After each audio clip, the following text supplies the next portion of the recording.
오래전에 이런 일이 있었습니다. 고고학을 연구하는 분들이 이것저것을 발굴하다가 무덤을 발견했는데 거기에 3000년 된 미이라와 함께 씨앗들이 발견이 된 것입니다. 그릇에 소복히 쌓여있는 씨앗이 있었어요. 그래서 그분들이 이 씨앗을 심어봤다는 것입니다. 심어봤더니 어떻게 됐을까요? 싹이 났다는 거예요. 제가 이 이야기를 듣고 호기심이 생겼습니다. 이런 거는 확인을 해봐야 되잖아요. 그래서 그 당시에 저희 교회 칼텍의 생물학 박사님이 계셨어요. 그래서 그분께 제가 여쭤봤습니다. 이런 제가 뉴스를 접했는데 이것이 가능합니까? 그랬더니 그 박사님 말 가능합니다. 가능합니다. 3000년이 아니라 5000년이 돼도 가능합니다. 그러시는 거예요. 이야, 그렇구나. 이 씨앗의 신비는 이루 말할 수가 없습니다. 중국의 씨앗이 바람에 날려 황해를 건너 한국 땅에 심겨진 것, 그 정도는 쉽게 이해할 수 있고요. 또 게다가 유럽의 지중해에서 있던 그 씨앗이 캘리포니아 해변가에 샌디에고 가시면요, 거기에 나무들이 쫙 나 있는데, 해변가에 있는 나무들이 원래 그 본토백이 나무가 아니라는 거예요. 그 베지테이션을 연구하시는 그런 분에게 직접 물어봤더니 거기 그 샌디에고, UC 샌디에고의 교수님인데 그분이 뭐라고 얘기하시냐면, 어떤 경로인지는 알 수 없으나 지중해가 오리지널 플레이스고 거기에서 이것이 이주돼서 여행객들이나 여러 사람들의 가방에 묻었든지 주머니에 들었든지 어떤 경로든 이주해서 샌디에고 해변가에 심겨졌는데, 이것이 그 날씨가 딱 지중해 날씨하고 비슷하니까 엄청나게 번성해서 그 지역에 있는 원래 플랜트들을 다 죽이고 그 나무들이 다 자라게 됐다는 거예요. 이야, 그런 일도 가능하구나. 깎아지는 절벽에 그 바위 틈바구니에서 자라는 소나무를 보신 적이 있죠? 야, 그게 어떻게 거기에 뿌리를 내렸을까? 우리는 우여곡절을 모르지만 언젠가 그 소나무의 씨앗이 바람에 날려 그곳까지 간 것이고, 거기에 적당한 흙과 적당한 습기, 수분이 공급됐을 때 뿌리를 내리고 자라게 돼요. 바위 틈바구니에서도 소나무가 올곧게 올라갔다는 것이죠. 이 씨앗의 신비는 참으로 놀랍습니다. 정말 우리는 상상할 수 없는 지역까지 이 씨앗은 날아가서, 또 그것도 오랜 세월이 지난 다음에도 적당한 환경이 주어지면 뿌리를 내리고 자라게 되어 열매를 맺게 된다. 그런데요, 복음의 씨앗도 원리가 같습니다. 선교사님들이 혹은 전도자들이 이름도 없이 빛도 없이 언젠가 전했던 복음의 씨앗, 당대에는 열매를 맺지 못한 것 같지만 그것이 그냥 있는 것이 아니라 사라지지 않고 그대로 결국은 언젠가 조건이 주어졌을 때 그 복음의 씨앗이 자라 열매를 맺게 되는 놀라운 축복을 이루게 되더라는 것입니다. 오늘 본문에 등장한 여인과 예수님과의 대화를 보니까 이 여인도 언제인지는 모르지만, 누구에게서부터 들었는지도 모르지만 분명히 이 여인도 언젠가 메시아에 대한 소식을 들었고 그 메시아에 대한 대망이 있었던 것입니다. 그때 이제 예수님 생수를 만났을 때 그 조건이 주어지니까 거기에 뿌리가 나고 자라게 되는 놀라운 축복이 있게 된 것이죠. 이 대화 중에 놀랍고 위대한 것은 바로 이 여인에게 이미 복음의 씨앗이 언젠가 떨어져 있었다는 것입니다. 25절을 다시 봅니다. 여자가 가로되 메시아 곧 그리스도라 하는 이가 오실 줄을 내가 아노니 그가 오시면 모든 것을 우리에게 고하시리이다. 처음에 얼마나 차갑게 예수님을 대했던 사람입니까? 유대인인 남자 당신이 사마리아 여자인 내게 왜 물을 달라고 합니까? 라고 되받아 쳤던 그런 여인입니다. 남편을 데려오라는 말씀을 듣고서도 나에겐 남편이 없다라고 딱 잘라 말했던 이 여인이죠. 자, 그런데 이 여인의 대화를 보니까 오래전에 메시아에 대한 이야기를 들은 적이 있고 그 복음의 씨앗이 언젠가는 있었는데, 이제 주님을 만나 은근히 메시아를 기다리던 그 마음속에 주님을 만나 그 각질이 부서지고 뿌리가 내려 자라게 되는 축복을 얻게 된 것입니다. 사마리아 사람들이 사실 복음을 접하기는 굉장히 어렵습니다. 그들이 가지고 있었던 성경이라고는 모세오경밖에 없었어요. 유대인들은 선지자의 글이 있습니다. 시가서가 있어요. 근데 우리가 아는 대로 그 성경들을 쭉 다 읽어보면, 구약 성경들을 다 읽어보면 메시아에 대한 예언의 말씀은 어디에 많이 나옵니까? 선지자들의 글에, 그리고 또 시가서에 다윗의 시나 이런 데서 많이 예언이 되어 있습니다. 그런데 사실 모세 오경만 갖고 메시아에 대한 대망을 갖기는 여간 어려운 것이 아닙니다. 상당히 부족한 지식밖에 없죠. 그럼에도 불구하고 이 여인은 메시아의 대망이 있었다는 것입니다. 예수님께서 그 여인과 대화할 때 이 여인에게 뭐라고 말씀합니까? 26절에 보니까 예수께서 이르시되 내게 말하는 내가 그러라.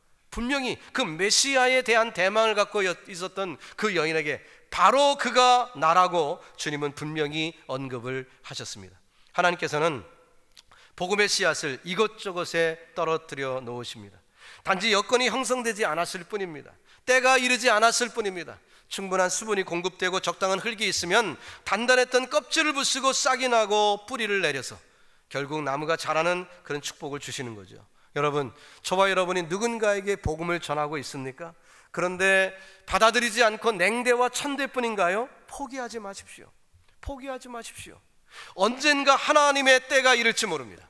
우리는 그저 씨앗을 뿌리는 것입니다. 그 씨앗이 언제 싹이 날지 우리는 모릅니다. 하지만 언제 그 때가 이르기만 하면 그 뿌려졌던 씨앗이 자라 하나님의 영광의 도구가 될 줄로 믿습니다. 여인에게 그 누가 메시아를 전했는지 모릅니다. 어떤 때에 그에게 메시아에 대한 이야기를 소개했는지 모릅니다. 하지만 이 여인은 그 심령 속에 그 씨앗을 품고 있었고 드디어 예수님을 만나는 순간 그 씨앗이 자라는 축복을 누리게 되는 것입니다. 생수가 공급되자 딱딱한 껍질이 벗어지게 되었습니다. 그것을 뚫고 파란 싹이 돋는 그런 축복을 지금 우리는 성경을 통해 목격하고 있는 것입니다. 여러분과 저의 삶 속에서도 혹시 이 복음의 씨앗 당장 눈앞에 어떤 현상이 벌어지지 않는다 할지라도 실망하지 마시고 끝까지 뿌리시기 바랍니다. 그때가 임하여 하나님께 영광되는 놀라운 축복이 임하게 될 줄 믿습니다. 자, 27절의 이 말씀을 계속해서 보면은 이때 제자들이 돌아와서 예수께서 여자와 말씀하시는 것을 이상히 여겼으나 무엇을 구하시나이까? 어찌하여 저와 말씀하시나이까? 묻는 이가 없었다고 했습니다. 식량을 구하러 제자들은 예수님을 우물가에 두시고 수가성에 들어갔습니다. 그래서 식량을 구했어요. 기다리시는 예수님을 생각할 때 그들은 마음이 조급했습니다. 그래서 열심히 달려왔죠. 보니까 예수님은 자신들이 신나게 이제 음식을 가지고 가는데 자신들에겐 관심이 없으시고 여인 하나하고 대화를 하시는데 얼마나 열심히 진지하게 대화를 하시는지 모릅니다. 그렇기 때문에 어떤 누구도 그 대화에 끼어들지 못했다. 오늘 본문은 그렇게 말씀하고 있습니다. 이 제자들이 예수님과 그 여자에게 예의를 갖추기 위해서 말 중간에 끼어들지 않았던 걸까요? 아닌 것 같습니다. 왜냐하면 제자들의 행적이 복음서에 쫙 기록이 되어 있는데 그들의 모습을 보니까 사마리아 여자쯤은 우습게 여길 수 있는 버르장머리 없는 사람들이었어요. 그렇기 때문에 그들의 보였던 행실을 보면 그들이 예의를 갖추느라고 중간에 말을 안 붙이고 그런 것 같지는 않습니다. 뭔가가 있었어요. 그들이 끼어들지 못했던 이유가 있었다는 것입니다. 그것이 무엇이었을까요? 그래서 저는 차라리 그들이 끼어들지 않았다라는 표현보다는 끼어들지 못했다라고 얘기하고 싶습니다. 무언가 중압감이 있었어요. 뭔가 진지함 속에 어떤 환경을 그들이 목격했을 때 누구도 말을 걸을 수 없는 그 분위기의 진지함에 압도당하고 만 것입니다. 예수님과 그 여인의 진지함에 압도당하고 만 거예요. 그렇기 때문에 자신들이 입에서 탁 튀어나올 예수님 음식 갖고 왔어요. 배고프시죠? 이 얘기를 하고 싶은데 할 수가 없었던 거예요. 예수님은 그 여인을 바라볼 때 깊은 사랑으로 열심히 전하십니다. 또 그 여인은 지금까지 갈급한 심령으로 있다가 생수를 맛보는 순간이기 때문에 진지하게 주님으로부터 한 말씀이라도 놓칠까 한눈 팔지 못하며 집중해서 듣고 있습니다. 정말 오랫동안 광야에 방치되었던 어린 양, 주님은 그 양을 만나신 것이고 그 양은 목자를 만난 그 기쁨 속에 다른 어떤 것도 끼어들 수 없는 것입니다. 오랜 세월을 방황했습니다. 세상의 거친 형상으로 살았던 여인, 그 사이에는 주님과의 그 사이에는 어떤 것도 끼어들 수 없었던 것입니다. 오늘날 저와 여러분은 어떻습니까? 혹 말씀을 나눔에 조그만 부스럭 소리에도 우리는 금방 우리의 어텐션을 놓쳐버리고 있지는 않습니까? 설교자는 오늘날 성도들의 관심을 끌기 위해서 반 코미디언이 되어야 하는 그런 시대에 우리가 살고 있습니다. 그러나 이 여인은 예수님이 무슨 조크를 한 것도 아닙니다. 하지만 주님에 집중되어서 진지하게 주의 말씀을 듣고 있습니다. 예수님도 진지하게 그에게 말씀을 전하고 있습니다.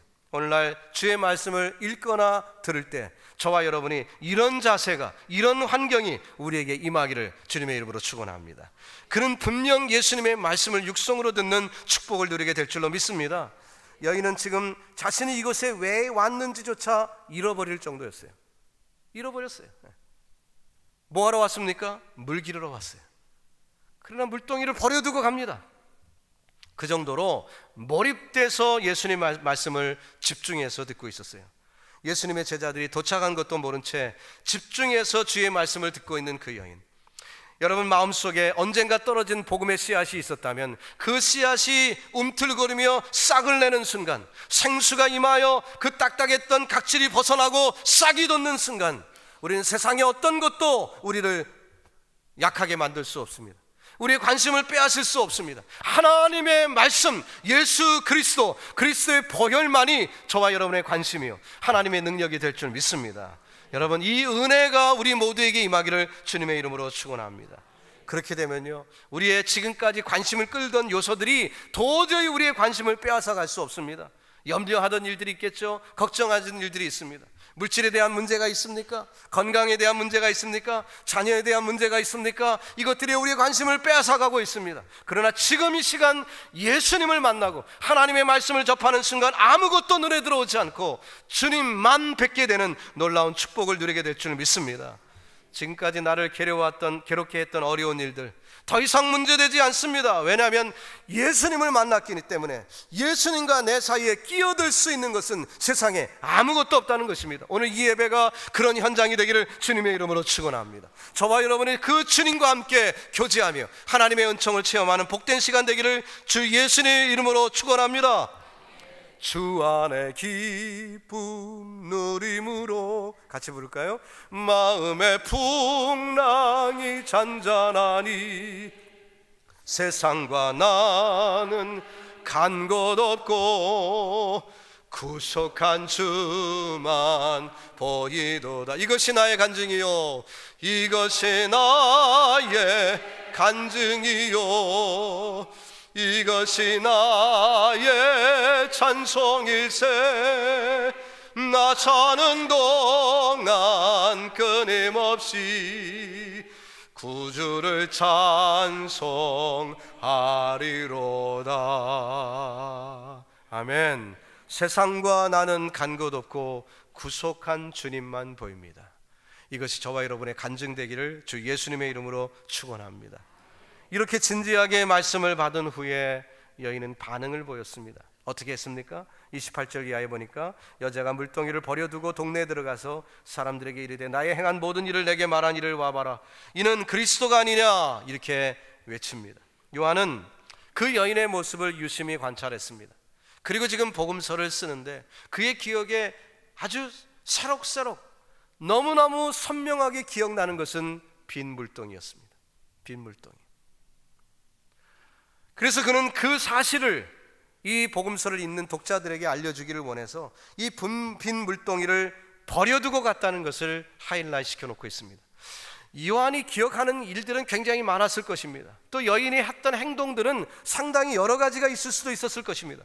그러나 이 특징적인 빈 물동이를 버려두었다, 물동이가 비었고 그것을 버려두었다는 이 사건은 요한이 잊을 수 없는 일이었고, 이것은 오늘 사건을 일목요연하게 우리에게 보여주는 시청각 교재가 되기 때문에 요한은 이 말씀을 우리에게 전하는 것입니다. 빈 물동이, 여인이 버리고 간 그 빈 물동이, 그리고 동네로 들어가서 복음을 전합니다. 자신이 만난 예수를 증거합니다. 그렇게도 사람을 만나기 싫어했던 사람이었습니다. 대인 기피증을 앓던 사람이에요. 그래서 정오의 떼약빛에 물기로 나올 수밖에 없었던 그런 사람이죠. 그러나 지금 당장 바로 그 동네, 피했던 그 동네로 달려가고 있습니다. 뭐라고 외쳤습니까? 나의 행한 모든 일을 내게 말한 일이라고 표현했습니다. 나의 행한 모든 일, 그 얘기는 뭐죠? 자신이 수치스럽게 여겼던 과거의 부끄러운 모습입니다. 자신이 숨기고 지내고 싶었고 숨기려고 했었던 자기의 치부입니다. 늘 동네 사람들의 입방아에 오르고 가십거리가 되었던 그 일이었습니다.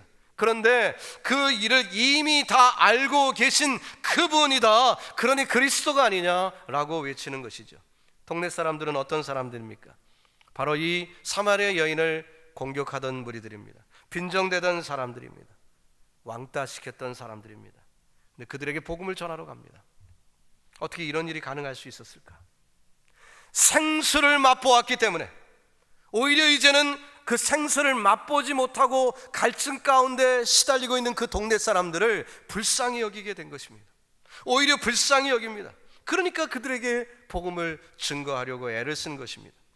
물동이를 버려두고 가는 그 여인의 마음이 얼마나 급했는지 말해주죠. 물동이를 버려두고 갔으면, 잠시 그냥 놔둔 게 아니라 버려두고 갔어요. 조금이라도 지체할 수 없는 그 여인의 마음. 사마리아 도성에는 자기뿐 아니라 과거에 수많은 사람들이 그곳에서 예수님을 필요로 하고 갈증에 시달려 반드시 이 생수를 맛보아야 되기 때문에 그 여인은 달려가게 된 것입니다. 그리고 강력하게 전달합니다. 와보라, 와보라. 그 여인의 확신에 참 외침. 누가 보더라도 이 여인은 뭔가 달랐습니다. 그전에는 늘 고개를 숙이고 눈을 아래로 깔고 살았던 사람들, 그리고 또 사람들이 뭐라고 얘기하면은 금방 그냥 날카롭게 공격을 하는 그런 반응을 보이던 여인이었습니다. 근데 이 여인이 달려와서 자기의 치부를 다 드러내놓고 하는 말이, 그 감추려고 했던 그 치부를 다 드러내놓고 하는 말이, 메시아가 이곳에 왔다, 그를 만나야 된다고 외치는 것입니다. 환해진 얼굴이 변화를 증명하고 있습니다. 그 여인의 밝은 모습이 그가 가지고 있었던 모든 고민과 아픔들이 다 치유된 그 사건을 증명하고 있는 것입니다. 사람들은 믿을 수밖에 없었고 사람들의 마음은 움직여 그곳으로 달려오게 된 것입니다. 원래 그 여인이 그곳에 뭐 때문에 갔습니까? 물 뜨러 갔어요. 물 뜨러 간 것입니다. 그러나 그곳에는 이제 관심도 없어요. 생수를 맛봤기 때문에, 주님을 만났기 때문에 관심이 없어요. 우리가 예수 믿기 전에는 교회를 다닌다 할지라도 우리의 관심은 온통 세상 거리들이죠. 돈, 명예, 건강, 세상 것들이 우리를 사로잡고 그것이 가장 중심이 되어 우리를 이끌고 가곤 했습니다.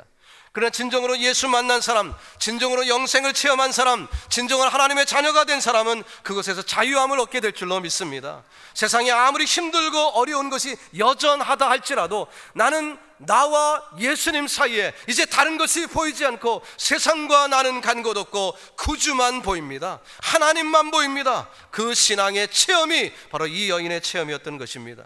여러분, 신앙은 체험입니다. 신앙은 지식이 아닙니다. 신앙은 경험하는 것입니다. 신앙은 우리가 그렇게 살아가는 것입니다. 신앙은 직접 예수님 만나고 자신이 깨어지는 체험을 하는 것이 신앙생활인 것입니다. 이 여인은 언제 그런 체험을 했을까요? 자신의 허물이 다 드러나는 순간이었습니다. 그렇게 감추려고 했던 치부가 다 드러나는 순간이었습니다. 숨기려 했습니다. 화제를 바꿔보려고 했습니다. 창피하니까 화제를 딴 곳으로 옮겨보려고 했습니다. 그런데 여전히 주님은 다 알고 계시고 내 심중을 깨뜨려 보십니다. 그 메시아를 만났을 때 이제는 알았습니다. 내 부족하고 내 수치스러웠던 것이 문제가 아니구나, 내가 관심 쓰던 것이 문제가 아니구나. 이제 말씀 속에서 영생을 체험하니까 다른 것이 다 쉽게 넘어가게 됐다는 거예요. 여러분, 그런 축복을 누리시기를 바라는 것입니다. 말씀으로 깨어지는 축복을 경험하시기 바랍니다. 여러분에게 이런 경험이 있습니까? 여러분에게 이런 경험이 있습니까? 교회 생활을 오래 하셨지요? 여러분에게 이런 경험이 있습니까? 주님이 나를 찾아오셔서 말씀하실 때 내 모든 껍질이 벗겨지고 내 추악한 모습이 다 드러나는 그런 경험을 해보셨습니까? 마치 큰 쇠방망이에 얻어맞은 것 같은 그런 충격을 맛보셨습니까? 그럴 때 확신이 생기는 거예요. 그럴 때 변화가 일어나는 것입니다. 예수 믿고 사람이 안 변한다, 왜 그러지요? 주님을 제대로 안 만났기 때문에 그런 거예요. 아니, 교회 신앙생활 하는데 왜 사람이 안 바뀝니까? 안 바뀌는 이유는 딱 한 가지예요. 예수님을 제대로 만나지 않았기 때문에 그래요. 여러분, 이 시간 주님을 만나는 축복이 있기를 바라는 것입니다. 사랑하는 성도 여러분, 예수님에 대해 몇 번 들은 것 가지고 여러분들이 신앙생활을 하시는 줄로 착각하지 마시기 바랍니다. 그저 교회 오래 다녔다는 그 경륜이 여러분들이 신앙이 되게 한 것으로 착각하지 마시기를 바랍니다. 나중에 큰일 납니다. 나중에 큰일 납니다. 딱딱한 껍질이 부서지는 역사가 일어날 줄 믿습니다. 추악한 본성이 드러나 다 부서지는 것입니다. 의심 많고 남을 폄하하기를 좋아하고 남에게 상처 주기를 좋아했던 그 모든 악한 성질들이 예수 그리스도의 능력으로 부서지는 것입니다. 오늘 이 시간 예수님을 만나 주의 은혜를 체험하기를 주님의 이름으로 축복합니다. 저는 하나님이 여러분을 집으로 안 돌려보내시기를 바랍니다. 언제까지요? 여러분들이 깨질 때까지, 여러분들이 부서질 때까지 하나님이 여러분을 집으로 안 돌려보냈으면 좋겠어요. 그러면 제가 쫓겨나겠죠. 안 돌려보냈으면 좋겠어요. 주님을 만나야 됩니다. 변화되면요, 우습게 여길 수 있어요. 세상 우습게 여길 수 있어요. 나에게 상처 주던 사람 다 용서할 수 있어요. 어렵지 않습니다. 주님이 주신 은혜가 있다면 이 여인을 그렇게 괴롭히던 사람들 다 용서하잖아요. 그런 축복 우리가 누릴 수 있는 줄로 믿습니다. 저는 목회자입니다. 숏텀 미셔너리가 아니라 장기 목회를 하는 목회자입니다. 그렇기 때문에 성도들을 이렇게 만나면 오랜 기간 대하게 됩니다. 10년, 20년 이렇게 대한 분들도 많이 있어요. 근데 그 성도님들을 보면서 제가 감사하는 건 뭐냐면 그 성도들의 신앙이 자란다는 것입니다. 자란다는 거예요. 제가 그분의 옛 모습을 잘 압니다. 그분이 처음 교회 나올 때 어두웠던 모습을 잘 압니다. 근데 그분이 변화가 되기 시작합니다. 얼굴이 환해지기 시작합니다. 사람들에 대해서 베풀기를 기뻐합니다. 뭐 상처받을 만한 가정에 그분이 뭐 과거에 그 전력이 화려했던 그런 분이었다 할지라도 농담 삼아 자기의 과거를 쉽게 얘기하고 남들 앞에서 쉽게 자기의 허물들을 얘기하는 그런 모습으로 변하게 됩니다. 어떻게 이렇게 바뀔 수 있을까요? 이 여인과 같이 샘솟듯 솟아나는 생수를 체험했기 때문인 줄로 믿습니다. 저와 여러분을 가십하는 사람이 있습니까? 그 사람이 너무너무 미워요? 여러분들이 예수님을 제대로 못 만난 거예요. 그 가십하는 사람이 문제가 아닙니다. 내가 문제예요. 내가 내 이야기를 남이 뭐라고 하더라, 그게 왜 문제가 됩니까? 사실이면 사실이고 사실이 아니면 또 아닌 것으로 끝나버리는 거지. 그게 뭐 문제될 게 있어요? 왜 그것 때문에 발끈합니까? 그럴 필요 없어요. 주님 만나면 해결될 줄 믿습니다. 오해가 안 풀려서 괴로워하십니까? 괜찮아요. 하나님이 아시잖아요. 하나님이 아시잖아요. 중심까지 다 보시잖아요. 그렇게 감추고 싶었던 치부. 그런데 신앙이 자라는 사람들의 공통점은 그 치부가 더 이상 부끄럽지 않게 된다는 것입니다. 왜 이 여인의 모습이 변화되는지, 자신의 치부가 드러나는 그 순간, 옛날에는 그것 때문에 괴롭게 살았던 이 여인이지만 이제는 어렵지 않습니다. 다 치료가 됐기 때문에, 그리스도 안에서 다 해결이 됐기 때문에 숨어 지낼 필요가 없게 된 것입니다. 떼약볕에도 사람들을 피하기 위하여 그 떼약볕을 무릅쓰고 물을 기르러 나왔었는데 그럴 필요가 없게 됐어요. 이제는 새로운 피조물이 되었기 때문인 것입니다. 여러분 혹시 오늘 이 시간 돌아보십시오. 여러분 마음속에 감추고 싶었던 어떤 일이 있습니까? 내가 감추고 싶은 어떤 약점이 있습니까? 드러내세요. 하나님이 그걸 통해 영광을 받으실 줄 믿습니다. 우리가 감추고 싶은 약점들이 있지요. 드러내세요.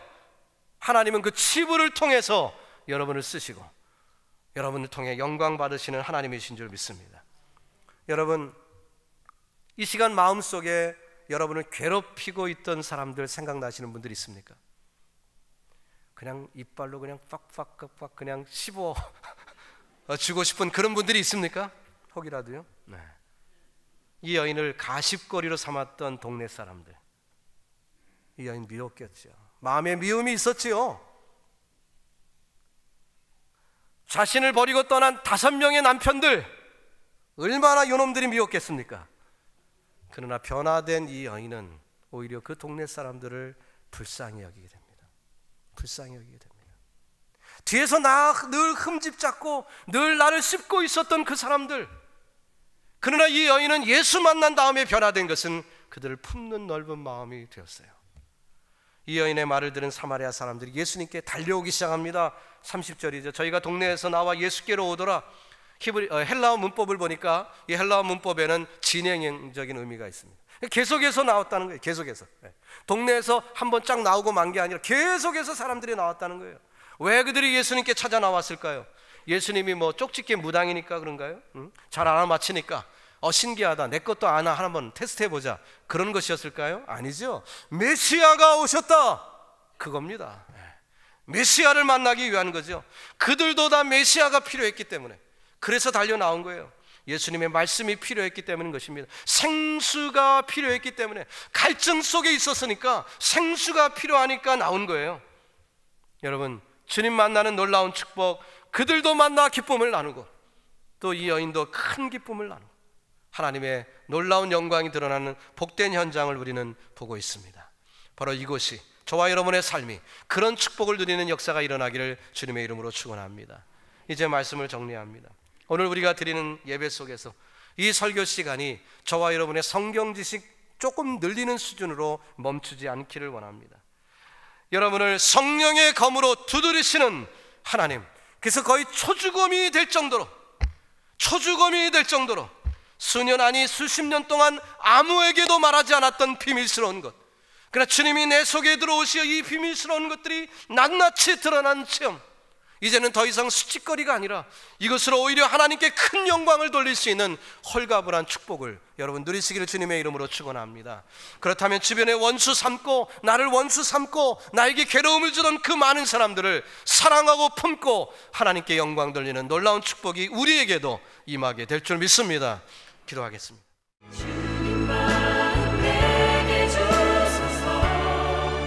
나를 향하신 주님의 뜻이 이루어지게